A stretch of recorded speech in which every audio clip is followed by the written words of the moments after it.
Oven দিয়ে আজকে আমি আপনাদেরকে গ্লাস কাপ মাছের বারবিকিউ তৈরি করে দেখাবো। কি করে আমরা রেস্টুরেন্টে বারবিকিউগুলো তৈরি করে থাকি, আজকের ভিডিওটি সম্পূর্ণ দেখলে আপনিও শিখতে পারবেন এবং বাসাতে তৈরি করতে পারবেন। তো দেখতেই পাচ্ছেন মাছের আইসটিগুলোকে ভালো করে পরিষ্কার করে নিছি।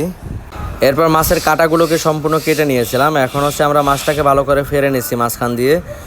আমরা আজকে ওভেন দিয়ে এই মাছটাকে বারবিকিউ করব, তো সাথেই থাকুন, ভিডিওটি সম্পূর্ণ দেখুন। আর কে কোন জেলা থেকে আমার ভিডিওটি দেখছেন অবশ্যই কমেন্টে লিখে যাবেন। আর আগের মতো নিয়মিত ভিডিও আপলোড করতে পারি না, সেই জন্য আন্তরিকভাবে দুঃখিত আপনাদের কাছে।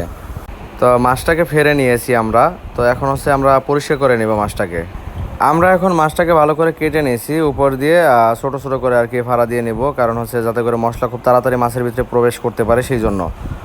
তো এখন হচ্ছে আমরা মাছটাকে ম্যারিনেট দিব, এর জন্য আমরা এখানে নিয়ে নিয়েছি টক দই। তো টক দইয়ের পরিমাণটা এখানে 25 গ্রামের মতো টক দই আছে একটা মাছের জন্য। এরপর সাথে আমরা অ্যাড করে দিচ্ছি এখানে সয়া সস এখানে 10 গ্রাম সয়া সস আমরা এখানে অ্যাড করে দিয়েছি। সাথে আমরা এখন অ্যাড করে দিব স্মোকি পাউডার। তো স্মোকি পাউডার এখানে আমরা 5 গ্রাম অ্যাড করে দিয়েছি। এটা যদি না থাকে কোনো অসুবিধা নাই, আপনারা কয়লা অ্যাড করে দেবেন, কয়লা আগুন জ্বালিয়ে তারপর হচ্ছে একটা ডিশের কর্নারে দিয়ে দেবেন, সেই ক্ষেত্রে স্মোকিটা অনেক ভালো আসবে। তো লবণ অ্যাড করে দিচ্ছি এখানে 5 গ্রাম। সাথে এখন অ্যাড করে দিচ্ছি লেবুর রস। তো এখানে প্রায় 1.5টা লেবুর রস আছে, অ্যাড করে দিচ্ছি সম্পূর্ণ। সাথে এখন অ্যাড করে দিচ্ছি আদা বাটা। তো আদা বাটা এখানে খুবই সামান্য পরিমাণে অ্যাড করেছি, আনুমানিক 2 থেকে 3 গ্রাম হবে। আর রসুন বাটা 5 গ্রাম অ্যাড করে দিয়েছি।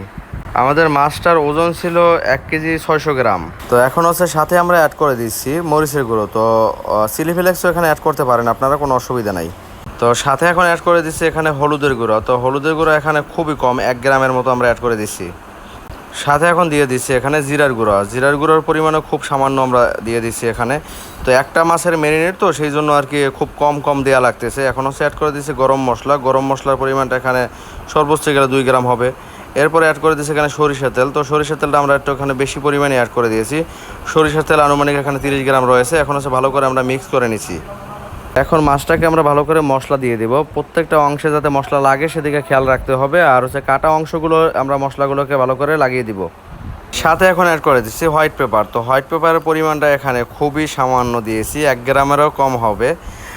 আমার প্রথমে আর কি মনে ছিল না, সেই জন্য শেষের দিকে হোয়াইট পেপারটাকে অ্যাড করে দিয়েছি। মশলাগুলোকে মাখানোর পরে মোটামুটি 30 মিনিটের জন্য রেস্টে দিয়ে দেবো, যাতে করে মশলা ঢুকে যায় মাছের ভিতরে। ওকে, ম্যারিনেট করা শেষ হয়ে গেছে, মানে আমাদের মোটামুটি রেস্টে দিয়েছিলাম মাছটাকে। এখন হচ্ছে আমরা ফয়েল পেপার নিয়ে নিয়েছি আর একটা ট্রে নিয়ে নিয়েছি। ট্রের ভিতরে আর কি মাছটাকে বসিয়ে দিলাম, দেখেন বসিয়ে দিলাম। এখন হচ্ছে যে মশলাটা মানে রয়ে গেছে সেই মশলাটাকে উপর দিয়ে দিলাম। সাথে এখন অ্যাড করে দেবো সিসামি অয়েল। তো এই অয়েলটা আমরা এখন অর্ধেক দিব, আর বাকি অর্ধেক হচ্ছে দেখা যাচ্ছে যখন ওভেনে দিব, ওভেনে হিট হওয়ার পরে মানে দেখা যাচ্ছে 5 মিনিট ফ্রাই করার পর আবার একটু দিয়ে দিব, এরকম আর কি ব্রাশ করে দেবে এক কথায়, বা স্প্রে করে দেবে, সেক্ষেত্রে ভালো হবে। তো আমাদের ওভেনের হিট উপরে 200 টেম্পারেচার, নিচে 200 টেম্পারেচার আমরা রেখে দিয়েছি। তো এখন মোটামুটি 25 মিনিটের জন্য আমরা মাছটাকে ওভেনের ভিতরে দিয়ে দিব।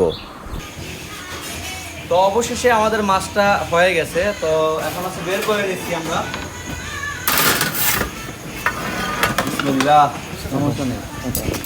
তো আজকের ভিডিওটি এই পর্যন্ত। যদি আমার ভিডিওগুলো আপনাদের কাছে ভালো লাগে তাহলে অবশ্যই শেয়ার করে দিবেন, আর নতুন ভিডিও আসার জন্য আপনারা অবশ্যই আমার পেজটিকে ফলো করে দিবেন।